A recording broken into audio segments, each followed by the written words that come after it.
Many commentators believe that this chapter 13 in the book of the Revelation of Jesus Christ is the key to the whole book. Two beasts controlled by a great dragon. And as John writes this, he's writing to his churches and revealing to them the way forward. So, as you know, my purpose in preaching this text has been to interpret the text the way the first century people would have read it. You can make the applications in the futuristic sense. In the future, what these symbols mean in the future, you can make that for yourself. I want to try and teach you what the first century church that this was written to, what they understood and the lessons they learned, and by extension, lessons that we can learn from this text. This week, I was astounded by the commentator William Barclay. I've not always been a great fan of his, but this week, his commentary, his extended commentary on these chapters has been amazing. So I want to share with you some of the stuff that he's shared with me as well. The other thing I want to do today is spend less time on the text and more time on the context. When you understand what it was like for the early church to live in that day, the text becomes very clear, as I pray you will see. So John is writing to the church, 7 churches in Western Turkey, which is part of the extended Roman Empire, went all the way from Britain to almost the borders of India and Egypt, and then north in Europe. John is writing to the church to help them navigate the world in which they're living under the Roman Empire. I've entitled my sermon this week, Christ, Caesar or Christ, ? Which will become clearer in a moment. You remember that I said that last week we saw this beast from the sea coming out. And I said to you that the beast represented the Roman Empire and its emperors.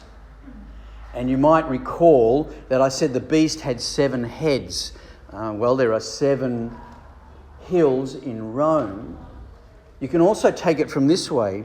Since the first emperor of Rome, Augustus, had been, up until John's time, 7 emperors. Tiberius, Caligula, Claudius, Nero, Vespasian, Titus, and Domitian. Domitian was alive when this letter was written during John's time. But we not only read about this beast who had 7 heads, but it had 10 crowns. And you may recall last week I told you that there were 10 provincial leaders at the time. But another thing, because there's no direct exact, everybody agrees on this, but another interesting fact is that during the time of the 7 emperors, there was 1 year when there were 10 emperors in the Roman Empire. You see, after Nero's death, and I'm going to tell you a lot about Nero later on, after Nero's death in 69 AD, within the next year there were another 3 emperors vying for position as emperor. Vespasian was the emperor, but 3 other guys, Galba, Otho and Vitellius, were also vying for the position of emperor. And there's a name for that. It was called the Year of the 4 Emperors.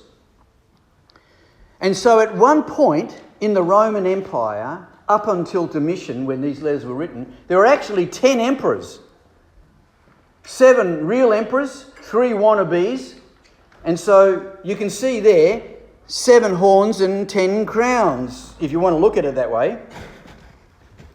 The point is that we want to address the question today, why did St. John see these emperors and the empire as so utterly satanic? Whichever futuristic view you have for today, I want to address the question, why did John call this so satanic. You see, during John's time, there was the gradual introduction of universal Caesar worship. You had to worship the Caesar. And then the emperors were regarded as gods. The Roman emperors were regarded as gods, and eventually every citizen of Rome, if you wanted to have the citizenship of Rome and all the privileges, of which there were many, you had to worship an emperor. But here's the interesting thing that I discovered this week. Emperor worship in the Roman Empire was not imposed from above. It wasn't the emperors that said you have to worship us. It was imposed from below. You see, what happened was the Roman Empire had brought so many benefits to its citizens that they really appreciated, and the local rulers really appreciated it. For example, have you heard the term Pax Romana? The peace of Rome. Did you know that in the Roman Empire you could travel anywhere and be totally safe? You had huge roads that to this day still exist. They were so designed that the water would run down the sides of the gutters and not wash away the roads. The bridges they built, the citizens and the privileges of citizenship for a Roman was amazing. And so there were people, especially the provincial leaders, who saw peace in their own jurisdictions. They didn't have to fight. They didn't need armies. Rome looked after everything. And eventually that led to a gratitude to the empire. We're really grateful. And so over time, the provincials requested Rome, could we build a temple to Rome, to thank Rome? And what became known in the Roman Empire was the spirit of Rome. You could travel everywhere in Rome and there was peace and security and prosperity, money, work, government. Now, of course, you live in a culture where the spirit of Rome is pervasive throughout the empire. Well, you need a representative of the spirit of Rome. And so they developed, this is by 200 years before Christ, 195 BC to be exact, they developed the goddess Roma. Roma was the goddess of the temples. She was the goddess of the spirit of Rome. And everybody knew the spirit of Roma. And they knew she was a beneficent god. She ruled the empire with justice and prosperity. And the people of Rome were grateful and thankful, especially the leaders. Now, about 150 years later, we've got temples, we've got the spirit of Rome, we've got this new goddess named Roma. Well, by 150 years, we needed somebody to represent the goddess. The god needed to become a reality. The people needed a symbol, a representative for their god. And who do you think would be considered as the symbol of the spirit of Rome? Who do you think that would be? Caesar, the emperor. Yeah. And so, in 29 BC in Pergamum, and we read about that letter in chapter 2 of Revelation, in 29 BC, the first Roman temple to Caesar was erected. The spirit of Rome, Roma was the goddess, and the emperor was the spiritual head and leader.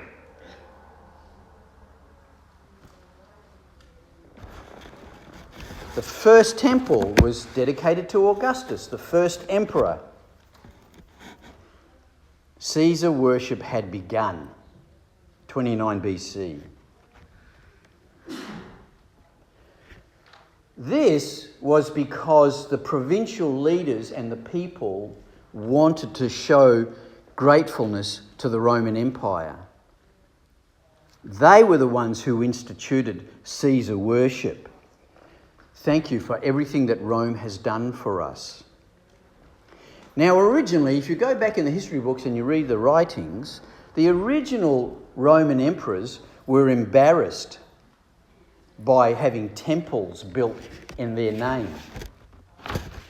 This is a quote from one historian. Emperor worship might be fine to stir up a frenzy, but that is not the thing for solid, sensible Roman citizens. The Roman Empire reminded me a little bit of Nazi Germany. A lot of similarities. This is not the sensible thing for Roman citizens. So originally, any other temples that were built in the Roman Empire had to have a special request and permission to build a temple. You can't just go build a temple to the emperor without permission from Rome. The early emperors, Augustus, Claudius, and Tiberius, all considered these temples offensive. But you only need one emperor. Ophelia's got a question. I'm sorry, I understand what you're saying and I do appreciate all the historical background of it. But how does this, like how the people in the first century after Christ believed? We're coming to that. We're coming to that. But I've got to build this up so that the text will make sense.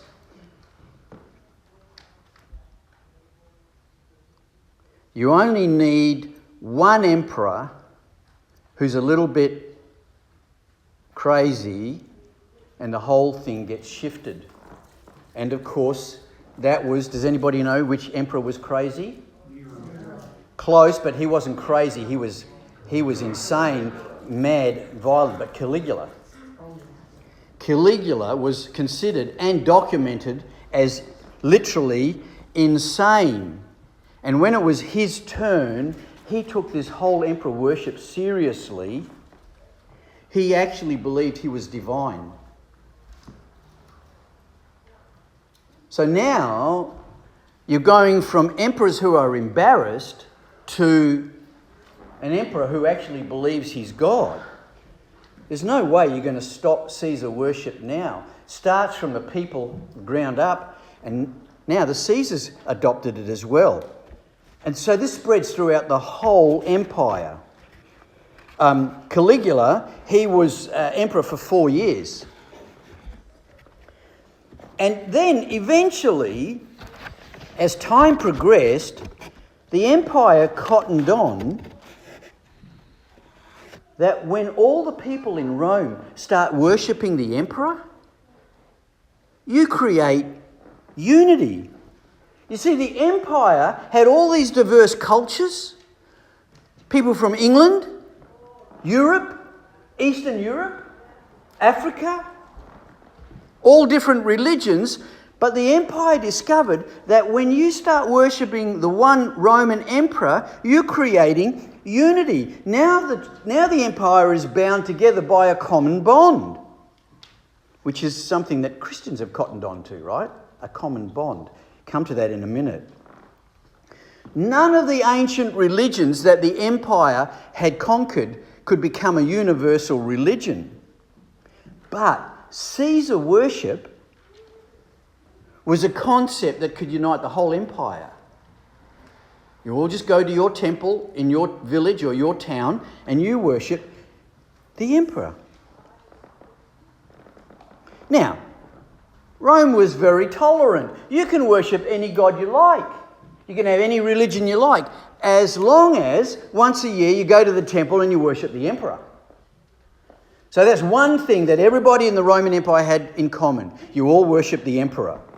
Now, eventually, this idea was so strong that Caesar worship became compulsory. And that happened during the time of Domitian, who was the emperor when John wrote his letters. Domitian actually accepted the title as Lord and God. When you addressed the emperor, you had to address him as Lord and God.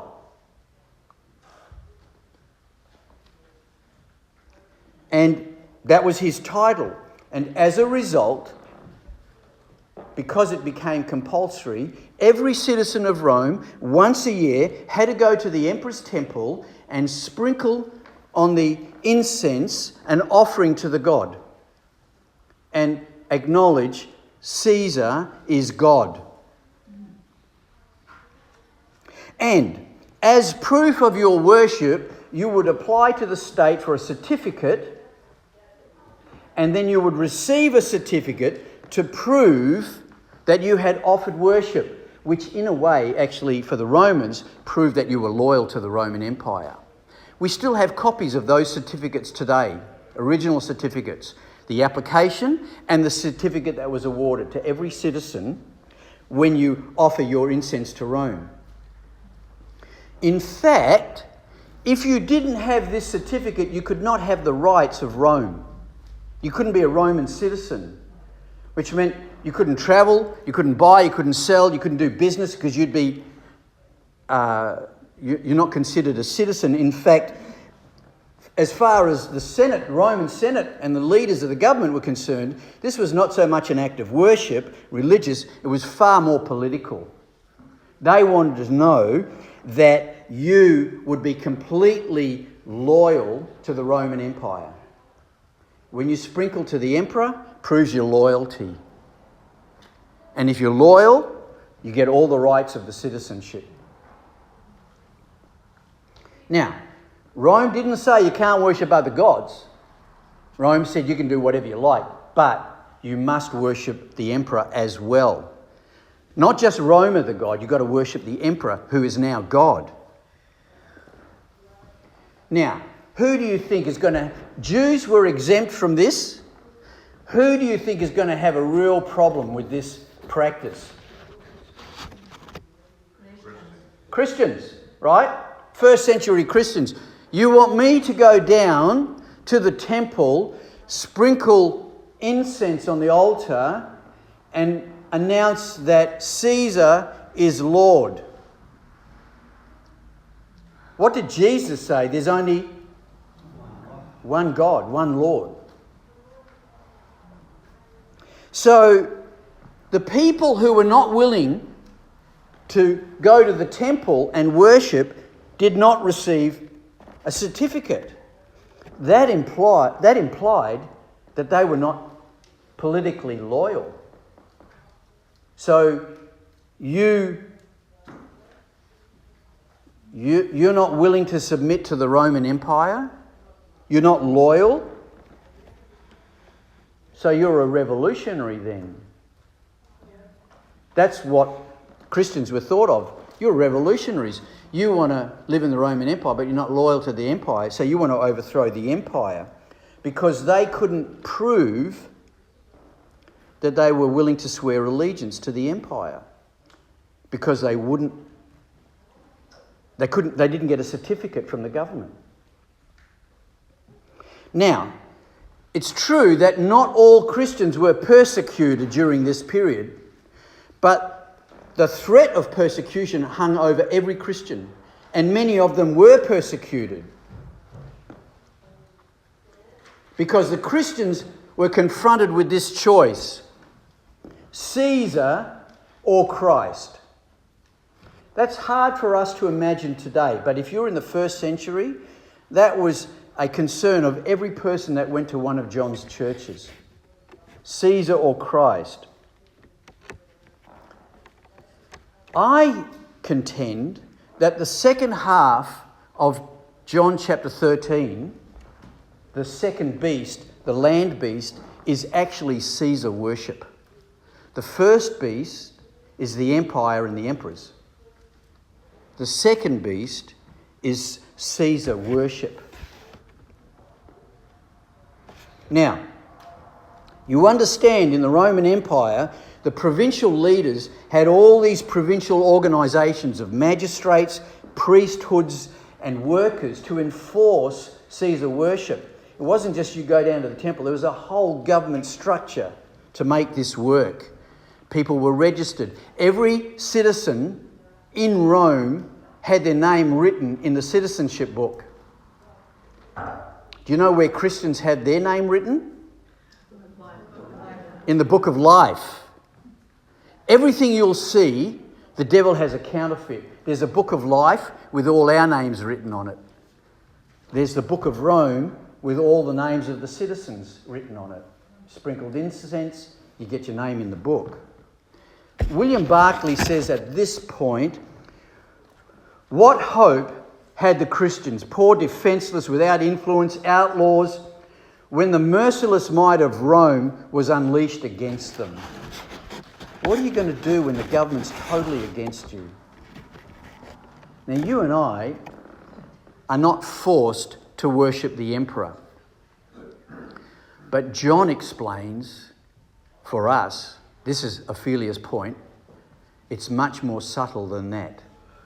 Having said all of that, let's go to the text now and see if it doesn't make sense. Let's go to Revelation chapter 13, verse 11.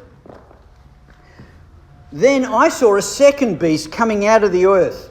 It had two horns like a lamb, but it spoke like a dragon. Here's the first thing. We know about a lamb, do we? Which lamb do we know? Jesus. And what words does he speak? Scripture. He speaks truth. Whose words does he speak? God's words. The lamb that we know speaks God's words. But the lamb that John is writing about has two horns, and he speaks whose words? The devil's words. This is what's called a parody, right? John is using a parody. The devil is making something that represents something it's making fun of. The devil is making fun of Jesus, the Lamb. So this beast is a parody of Jesus. He's a lamb. He's like a lamb. He's not a lamb, he's like a lamb. Watch this, verse 12. This beast exercised all authority over the first beast, Roman Empire, emperors, on its behalf, and made the earth and its inhabitants worship the first beast, whose fatal wound had been healed. This second beast had the same authority as the first beast, and the whole purpose of this second beast was to deceive. You look at the text now. Who was this second beast supposed to deceive?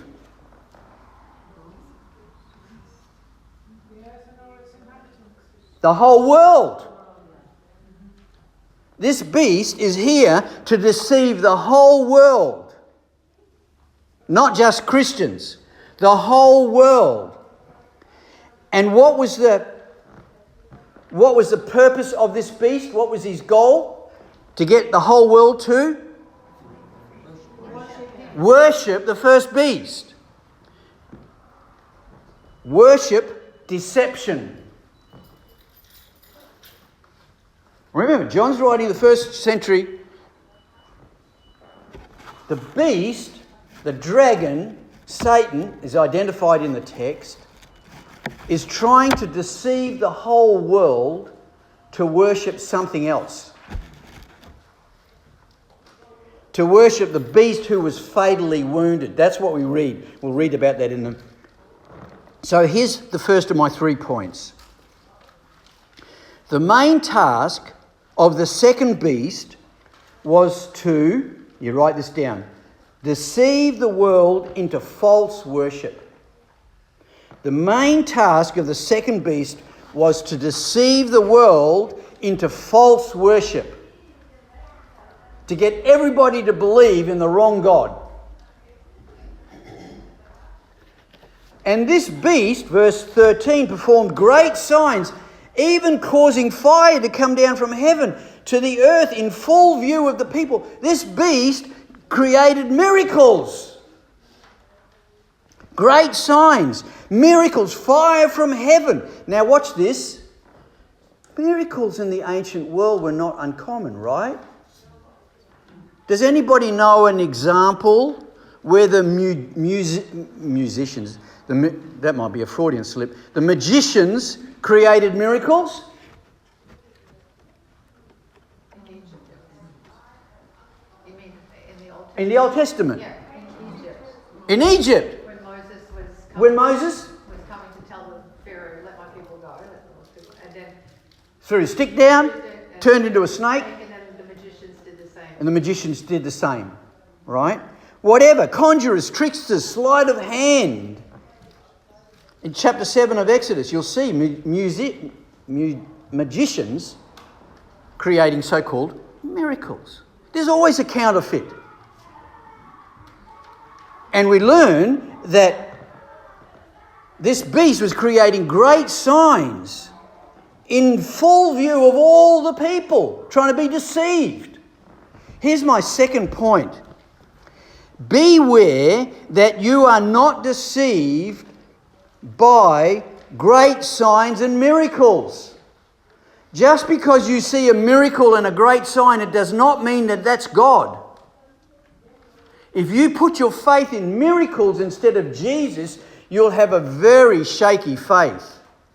The great signs can point to Jesus, but you don't be putting your faith in great signs. There's a theology out there that says you just create a lot of miracles and people get saved. That's really dangerous. You have miracles, great, but they should always point to Jesus and repentance. People need to come to Jesus, not to the miracle, or the people who are praying for the miracles. Now, because of the signs, it was given power to perform on behalf of the first beast. It deceived the whole inhabitants of the whole earth, which in that case is the whole Roman Empire. It ordered them to set up an image in honour of the beast who was wounded by the sword and yet lived. All the people were deceived, and the devil's whole purpose behind the second beast was to get the people of the earth to worship the beast who was wounded. Now, if you understand your history, that makes total sense. Anybody know who was the beast who was wounded? We talked about this last week. Do you remember? The beast from the water, and the one which came from the water, right? The first beast who came from the water. Who was the beast who was wounded? Remember the phrase Nero redivivus? Nero redivivus. It's a legend. When Nero died, the legend was that he rose from the dead and he's coming back. Many people believe that. It even influenced theological writings of the day. It was so pervasive. Now, that doesn't mean much to you, so I want to spend a couple of minutes giving you background on Nero, because he was just a few emperors before our emperor Domitian and the time of John. So after Nero was Vespasian, Titus, and then Domitian. Nero died in 68 AD. This letter was written in 95 AD. People knew Nero. Nero was a monster. When he died in 68 AD, the whole Roman Empire went out in the streets and danced. That's how bad he was. And bit by bit, his legend that he was not going to die, that he died and he's coming back to life, that he never would die again, started spreading throughout the empire. Somehow Nero was immortal because of his wickedness. And in fact, in the early Christians, they linked Nero to the Antichrist. That's who they thought the Antichrist was. This is, Nero is referred to in the first part of chapter 13, verse 3. One of the heads of the beast seemed to have a fatal wound, but the fatal wound had been healed. The whole world was filled with wonder and followed the beast. The first century church knew that this beast with the wound was Nero. That's who they thought it was. And the rumour emerged that Nero supposedly was resurrected from the dead. Now, do you know anybody who actually rose from the dead? Yes. Do you think the enemy would have a counterfeit? Nero rose from the dead? Everything the devil does is a counterfeit. Now, Nero's father, Ahenobarbus, was notorious and wicked. I'll give you an example. He killed somebody because they wouldn't have a drink with him. He ran over a child in a chariot. He gouged the eyes out of a Roman knight in a brawl, and he eventually died of dropsy, what we know as edema. His mother, Agrippina, is considered by some historians, watch this, as the most terrible woman in all of history. When Nero was born, his parents described him as a baby as a monstrous abomination, as a baby. And when he was 3 years old, his mother was exiled and banished from the empire for a short period of time. So Nero went to live with his aunt. Eventually, Nero's mum, Agrippina, came back out of exile, back to Rome, and her only ambition was to make what? Her son the emperor. That's all she wanted to do, make sure that he was the emperor. So she convinced the current emperor, Claudius, who had 2 sons, to adopt Nero and make Nero the 3rd son. So he had line for succession to the title. And so she employed Seneca, you may know that name, the great philosopher, and Varus, the great soldier. They became the tutors of Nero. So he had one of the greatest philosophers and one of the greatest military strategists teaching Nero how to be an emperor, thanks to his mum. They were his tutors. Now, Claudius, the current emperor, he was really healthy and he took too long to die. So Nero's mum, Agrippina, poisoned Claudius with mushrooms. Now the emperor dies. Guess who gets put forward to be the next Caesar? Nero. Thanks to his mum. I think he had, in counselling terms, we would call that mummy issues. Nero was put forth as the emperor. The next 5 years, Rome was brilliant. It had never been better governed because this young new emperor named Nero was off playing painting and sculpture and music, and he went to theatre and theatricals. And behind the scenes, Seneca and Varus, the 2 tutors, they were running the empire on behalf of Caesar. Eventually, Caesar grew older, within a year or so, and he embarked on a career of vicious crime. He joined a young youth group, street gang, and during the night would roam throughout the Roman streets and beat up people. In fact, he went back home, murdered his stepbrother because his stepbrother could be a threat to the empire, to the Caesar seat of being Caesar. So he murdered his stepbrother. Nero was a blatant homosexual, and he used to roam the streets at night beating up people. This is the emperor. Now, one of Nero's passions was building buildings. And so guess what he did? 64 AD, he set Rome on fire. It's well documented. The fire burnt for a week because the Caesar prevented the firemen putting out the fire. And his whole motives, he hindered the attempt to extinguish it.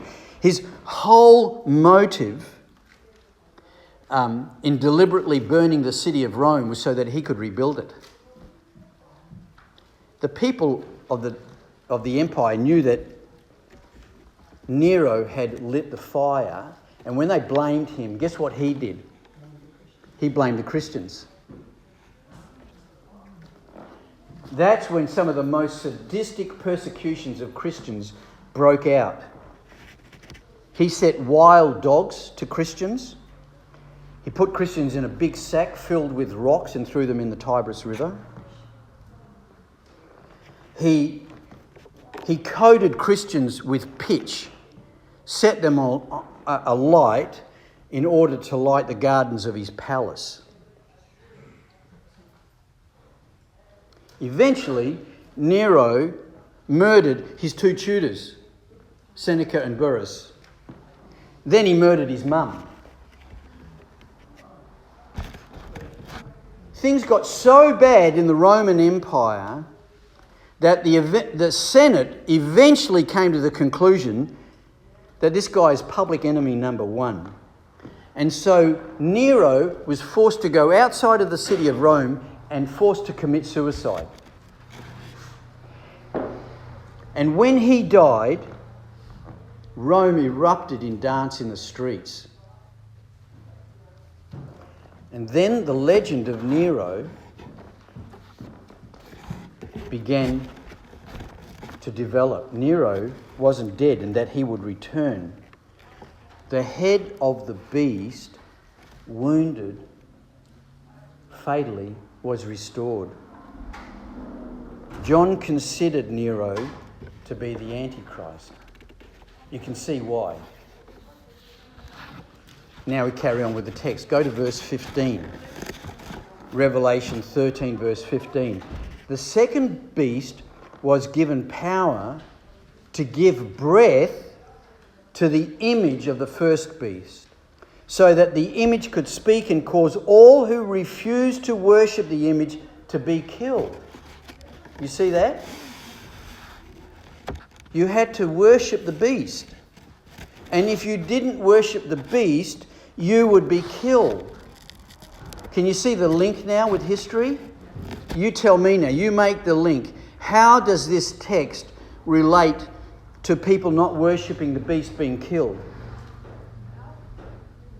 Make the link with me. How do you do that? Are you talking now or later? Back then, first century. How did the first century church read this? Well, they will kill you, right? If you wouldn't obey, they will kill you. Correct. You don't sprinkle incense. You don't get your certificate. You get killed. See? So that the image could speak and cause all who refused to worship the image to be killed. Citizens were required to burn incense to Caesar as an act of worship, and the penalty for not worshipping was death. To the first century, this was really obvious. But hang in there with me quickly. It has application for us today. Verse 16, it also forced all people, and in the Greek, all means right. It enforced all people, great, small, rich, poor, free, slave, to receive a mark on their hands and on their foreheads, so that they could not buy or sell unless they had the mark, which is the name of the beast or the number of its name. Now look, nobody is absolutely sure about this text. Everyone's got a different opinion. But let me give you a crack at what I think is a good try, especially in the context of the first century church getting this letter. The mark of the beast, if you didn't have it, you couldn't buy and sell, and you could possibly be killed. Any thoughts where you think I'm going to go with this? The certificate, right? That's one guess. It's not a bad one. All the others. Now, it might have a futuristic thing, and you can be talking about ships and all that stuff, but back then, they knew that if you didn't have a certificate, you weren't worshipping the emperor. Now, here's an interesting, you Greek scholars. The word for mark, the mark of the beast, charagma. A better translation, according to some of the theological dictionaries, a more satisfactory translation for the mark would be a mark that shows your relationship to the beast, or a mark that shows your loyalty to the beast, or a mark that shows your party with the beast. And so I'm going to say to you that the mark of the beast is a certificate without which you could not be a citizen of Rome. In other words, you'd be treated as a foreigner. You're not a citizen, and you're obviously not loyal to Rome. And therefore, as it's recorded in history, you are seriously disadvantaged. If you're not a citizen, try and get a business license. Try and do business in Rome, in the empire. Try and purchase a house, get a mortgage. In those days, you couldn't do it. You've got to show your certificate. You've got to be a citizen of Rome. And John says that this mark is on the hand and the forehead. This is your proof of your certificate. Here's another counterfeit. Do any of you know, in traditional Jewish worship, where the hand and the forehead were involved? Yeah, they had the word of God, the Shema, right? Shema, in a little leather box called a phylactery, tied around their head or around their wrist. Have you ever seen the Orthodox Jews today? Little box. It's on their hand and their forehead. And what's in the box? The scripture. Love the Lord your God with all your heart, soul, mind and strength. Guess what the devil's got? He's got a counterfeit. Here's a little certificate. You've got to worship Caesar. And forehead, hands, everything you do, everything you think, symbol, right? You can't do anything, you can't think anything, if you like, without your certificate. You can't be in business, you can't live. You're seriously jeopardised. The certificate is the counterfeit to the Shema. Love the Lord your God with all your heart, soul, mind and strength. Love your neighbour as yourself. Worship the emperor. Here's my third point.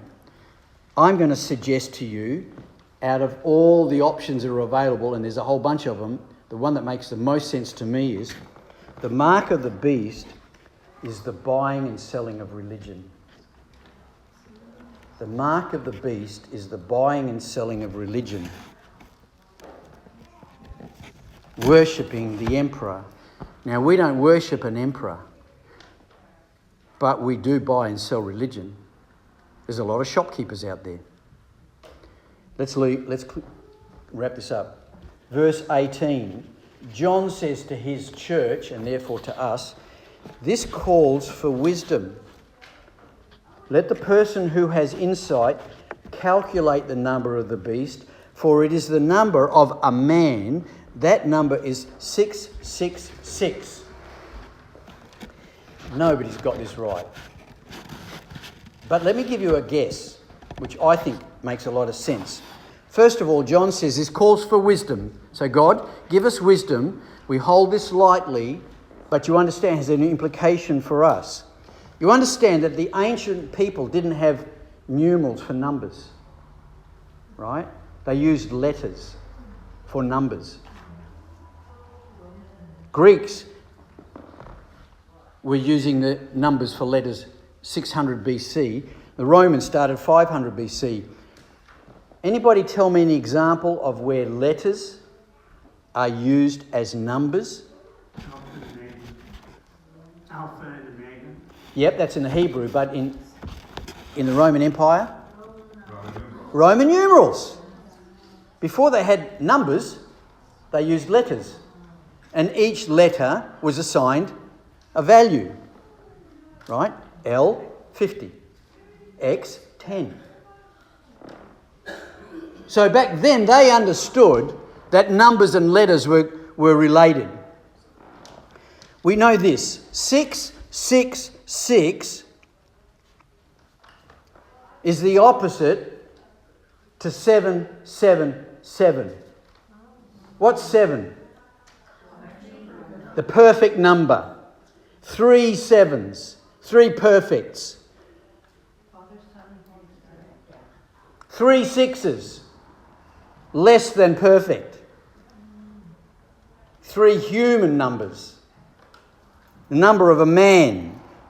The arch enemy of the church is the incarnation of all evil. Nobody really knows what this number stands for. Although if you go to Dr. Kepler during the Second World War, he was able to figure out that 666 was Hitler. And if you go throughout the history books and you look at all the way people do numbers, pretty well everybody's got the 666 number. Ophelia. Not that I would know anything, but doesn't the devil attack from like 6 angles? Say again. Doesn't the devil attack from like 6 angles, like from above, from below, from left, from right, from the front and from the back? From every angle, I would say, not just 6. Yeah, that's it. Like you're using your divine imagination. The point is, I think, that first of all, no one really knows exactly what the number stands for, but we know that it's not God. And we must not be deceived. And we know that 666 is a human number. And that this religion that John is referring to, that the Roman Empire practiced, has nothing to do with God. It's all to do with human. 666 is a triple failure trying to be 777. So let me make that quick application. When people are really, really on good terms with the supernatural, the urge is to engage in religious acts. And the problem with that is that organised religion is prone to deceit. And this is where Eugene Peterson makes a great comment on this passage. The dragon and the 2 beasts are a satanic trinity that infiltrate our world in order to deflect our worship from God, whom we cannot see, to the authorities that we can see, and to deceive us into buying into a religion or a belief system that has visible results in self-gratification. In other words, Eugene's saying that the beasts and the devil are trying to deflect us in our worship from God to a religion or belief system that has visible results in getting stuff for me, making me the centre of the whole universe. Now, back in the 1st century,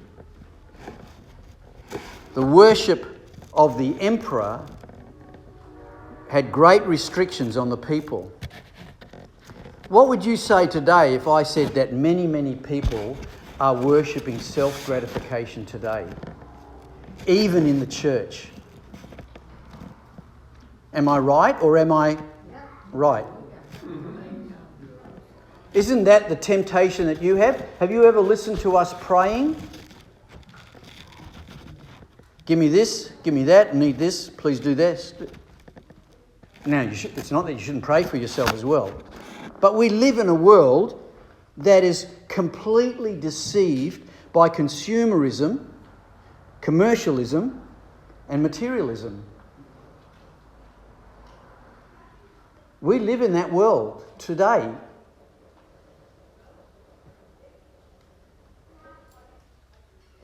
The sea beast, the first beast, he's going to frighten you into disobedience, and the land beast is going to deceive you into illusion and deception.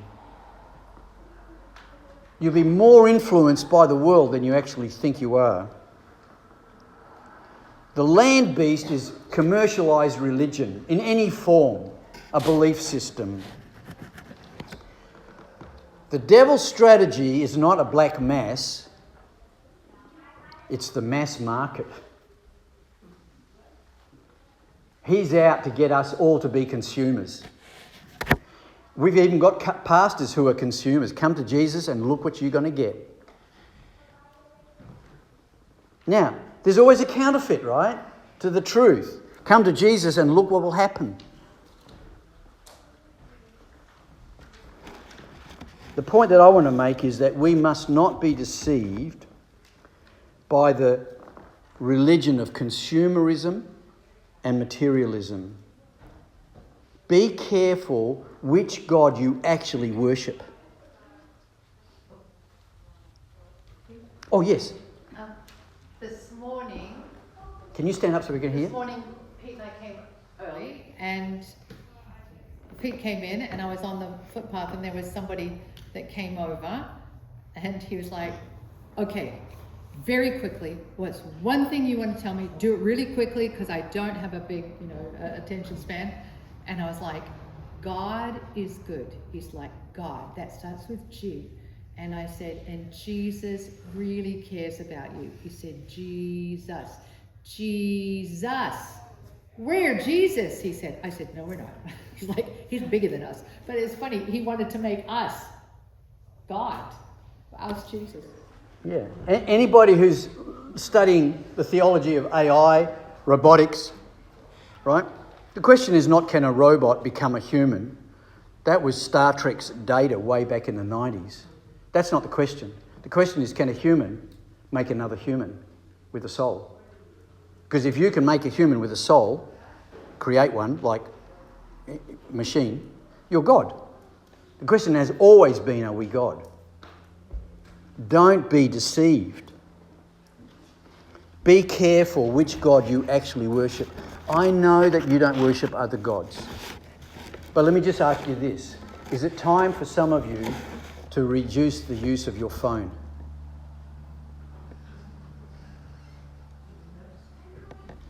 Is it time for some of us to reduce our social media stuff?